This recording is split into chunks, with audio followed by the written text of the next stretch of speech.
Shalom, Bapak Ibu, saudara-saudara semua di dalam Tuhan Yesus Kristus. Kiranya saudara-saudara dikaruniai dengan kebaikan, berkat, dan kesehatan. Bapak Ibu, saudara-saudara, pada berita edisi saat ini saya mau memperkenalkan seorang tokoh kita, seorang perempuan bernama Maria Magdalena. Ada beberapa pembelajaran yang bisa kita belajar dari kehidupan Maria Magdalena ini. Yang pertama, kita mau belajar darinya tentang apa arti mengucap syukur, ya. Apa arti mengucap syukur atas anugerah yang dia terima dari Tuhan. Nah, saudara-saudara, kalau kita membaca dalam Lukas pasal 8 ayat 2 sampai 3, kita tahu bahwa ternyata Maria Magdalena ini sempat mengalami satu kehidupan yang berat, bahwa ia dikuasai, dikatakan di situ, oleh 7 roh jahat. Ya, lalu kemudian dia berjumpa dengan Tuhan Yesus. Tuhan Yesus berjumpa dengan dia, melihat kondisinya dia, dan kemudian Alkitab menceritakan Maria ini dibebaskan dengan kuasa Kristus. Ia dibebaskan dari 7 roh jahat, sehingga Maria memiliki kehidupan yang baru, kehidupan yang tidak dikuasai oleh kondisi cengkeraman dari roh jahat itu. Dia merdeka, dia punya kehidupan baru, punya satu sukacita baru, punya satu harapan yang baru. Nah, memang kalau kita perhatikan pembebasan yang dilakukan Tuhan Yesus padanya itu adalah satu kesempatan yang dilihat oleh Maria itu begitu indah. Dan karena itu dia sangat memaknai betul apa arti anugerah pembebasan yang Tuhan Yesus berikan dalam hidupnya. Nah, karena itu sejak dia dibebaskan, dia tampaknya berpikir, apa yang harus saya bisa lakukan ketika saya sudah diselamatkan oleh Tuhan Yesus dari kuasa itu? Apa yang harus saya perbuat? Nah, disinilah kita melihat, kita belajar dari Maria Magdalena. Dia melihat apa yang ada padanya. Dan kalau kita perhatikan latar belakang Maria Magdalena ini, maka Maria Magdalena ini rupanya termasuk orang yang sejahtera secara finansial, secara ekonomi pada zaman itu. Nah, karena itu dia berpikir, apakah ada sesuatu yang bisa saya lakukan sebagai orang yang telah merasakan anugerah Tuhan. Dan Alkitab mencatat cara Maria Magdalena ini mengucap syukur pada Tuhan adalah dengan dia mengikuti pelayanan Tuhan Yesus itu. Dia bersama dengan perempuan yang lain, dikatakan sebagai perempuan-perempuan yang mensupport pelayanan itu dengan kekayaan mereka. Nah, kita belajar di sini bagaimana Maria Magdalena yang sudah mendapatkan kasih karunia Tuhan itu, dia tahu bagaimana cara untuk mengucap syukur atas segala kebaikan itu. Karena dia tahu bahwa segala yang dia punya itu, kalau dia tidak dibebaskan dari 7 roh jahat itu, apalah artinya semua itu? Dia memiliki, tetapi dia tidak bisa menikmati dan merasakan segala sesuatu kehidupan yang dia terima.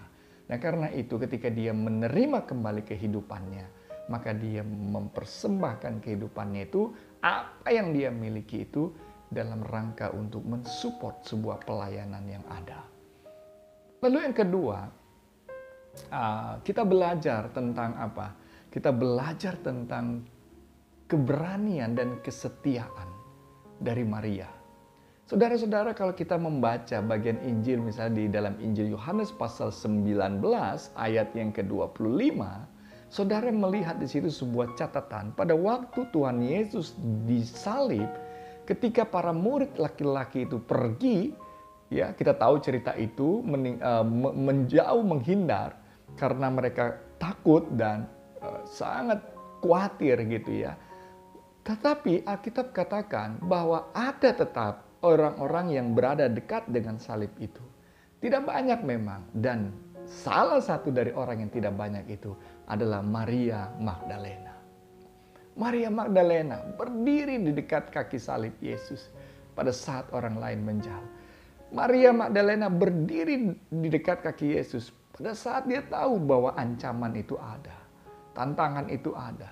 Tetapi satu hal yang kita belajar di sini, bahwa Maria tahu bahwa kehidupan dia itu sudah ditebus dan diselamatkan. Kalau dia hidup pada saat itu, dia memiliki kehidupan. Itu juga karena dia mendapatkannya dari Tuhan. Dengan demikian, kita belajar dari Maria Magdalena. Pada saat krisis itu terjadi, pada saat situasi mencekam terjadi dalam kehidupan itu, bahwa Maria Magdalena menunjukkan keberanian, menunjukkan kesetiaan. Dia tetap bersama dengan Kristus. Lalu yang ketiga, saudara-saudara, apa yang kita bisa belajar dari Maria Magdalena? Saudara-saudara tentu tahu siapa orang yang pertama kali berjumpa dengan Tuhan Yesus dalam kebangkitannya. Kita lihat di situ bahwa yang pertama kali berjumpa adalah Maria Magdalena. Dia bertemu dengan Tuhan Yesus. Tuhan Yesus menyatakan dirinya dalam kebangkitannya kepada Tuhan Yesus. Kepada Maria Magdalena maksud saya. Dan kita tahu bahwa Maria Magdalena adalah orang yang kemudian menjadi pemberita pertama peristiwa atau kebangkitan Kristus bagi orang lain, para murid. Nah, saudara-saudara, apa yang membuat Maria itu menjadi orang yang pertama, menjadi orang yang awal, menjadi pemberita awal peristiwa kebangkitan Kristus? Karena rupanya kita melihat bagaimana kita belajar tentang kecintaan. Kecintaannya kepada Kristus yang tidak pernah lekang. Rasa sayang kepada Kristus sebagai Tuhan dan Juru Selamatnya yang tidak pernah hilang karena sebuah kondisi. Dan kecintaan itulah yang menggerakkan dia untuk tetap berbakti, untuk tetap melakukan pelayanan yang terbaik. Walaupun saat itu dia tahu Tuhan Yesus sudah disalib dan mati, tetapi jiwa pelayanannya, jiwa baktinya, jiwa syukurnya kepada Kristus tidak membuat dia pergi meninggalkan dia. Dia datang ke situ, dia datang untuk melakukan baktinya, melakukan ucapan syukurnya juga. Dia datang ke kubur untuk melihat. Dan ternyata justru rasa bakti yang besar, rasa syukur yang besar, rasa sayang yang besar membuat dia mengalami perjumpaan dengan Yesus yang hidup. Dan saudara-saudara, pada saat ini pandemi begitu luar biasa ya. Kita sudah setahun kurang lebih di sini. Apakah tokoh Maria Magdalena ini menjadi inspirasi juga buat saya, buat kita dan saudara semua? Di tengah-tengah situasi yang ada ini, apakah kita tetap memiliki satu ungkapan syukur pada Tuhan? Apa yang saudara punya? Tentu ada banyak hal yang Tuhan kasih pada kita. Ini bukan masalah besar atau kecil, tetapi di sini kita belajar dari Maria Magdalena. Apa yang kita punya, itu menjadi sebuah ungkapan syukur kita di dalam pelayanan kita. Lalu kita belajar di sini juga, saudara-saudara. Di tengah-tengah situasi seperti ini, apakah kita akan menjauh dari Kristus? Apakah saudara akan berlari tinggalkan Tuhan Yesus? Di dalam penyembahan saudara, di dalam kedekatan saudara dengan Kristus, ketika situasi-situasi yang sulit ini terjadi. Kita belajar dengan Maria Magdalena. Bahkan sekalipun kita harus berdiri di kaki salib, tetapi kita belajar di situ untuk tetap dekat dengannya. Dan kita belajar, saudara-saudara, untuk bisa mengalami perjumpaan dengan kuasa kebangkitan Kristus. Bagaimana kita belajar di situ dari Maria Magdalena? Bahwa kecintaan, bakti kita kepada Kristus itu selalu ada. Selalu ada. Dan justru di dalam kecintaan, rasa syukur, dan bakti itu, maka kita pun akan berjumpa dengan Kristus yang bangkit. Walaupun di dalam kesedihan, dalam air mata, dan di dalam kehilangan, duka, dan di dalam kekhawatiran, dan di dalam kesesakan, dan di dalam situasi krisis saat ini.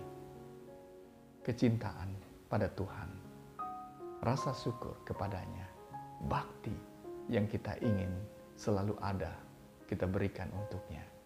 Pada waktunya, pada saatnya, pada akhirnya, akan membuat kita mengalami sukacita kebangkitan, sebagaimana Maria dalam hidupnya, Maria Magdalena. Mari saudara-saudara, kita belajar darinya. Tuhan Yesus memberkati.